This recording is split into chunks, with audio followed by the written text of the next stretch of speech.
महाराष्ट्रातील प्रत्येक घटनेवर असणार आहे आमची नजर। शेती, राजकीय, सामाजिक, क्रीडा, मनोरंजन आणि बरंच काही। तुम्ही पाहताय शिवगर्जना न्यूज, आवाज सर्वसामान्य जनतेचा। राणी लंके यांच्या प्रचार फेरी दौऱ्याला देहरे गटात मतदारांचा चांगला प्रतिसाद। या घटनेचा सविस्तर आढावा घेतला आहे आमचे वृत्तवाहिनीचे रिपोर्टर हरीश शेळके यांनी।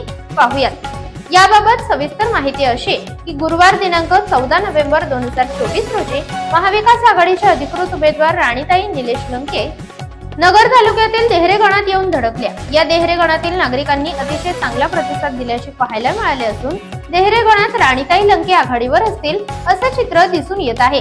दौऱ्याची सुरुवात सकाळी 8:30 वाजता निमगाव वागता येथून झाली आणि नगर तालुक्यातील नांदगाव येथे संपली।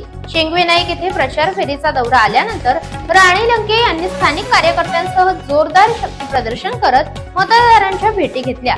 गावातील गणेश मंदिराची महाआरती देखील करण्यात आली।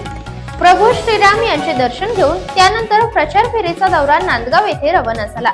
यावेळी गावचे विद्यमान सरपंच जिजाबाई काळे, सरपंच प्रतिनिधी बाबासाहेब काळे, बबनराव जाधव, एकनाथराव जाधव, मारुती जाधव, हरिदास जाधव, निलेश लंके प्रतिष्ठानचे अध्यक्ष जावेद सय्यद, अमोल चौधरी, ग्रामपंचायत माजी सदस्य अंजनाबाई शेळके, जनाबाई गुळवे, पक्षाचे पदाधिकारी तसेच ग्रामस्थ मोठ्या संख्येने उपस्थित होते। प्रतिनिधी हरीश शेळके, शिवगर्जना न्यूज, अहमदनगर। ताज्या व ठळक घडामोडींसाठी चॅनलला सबस्क्राईब करा, व्हिडिओला लाईक करा, शेअर करा आणि सर्वात आधी बातमी पाहण्यासाठी बेल आयकॉन या बटनला दाबायला विसरू नका। धन्यवाद।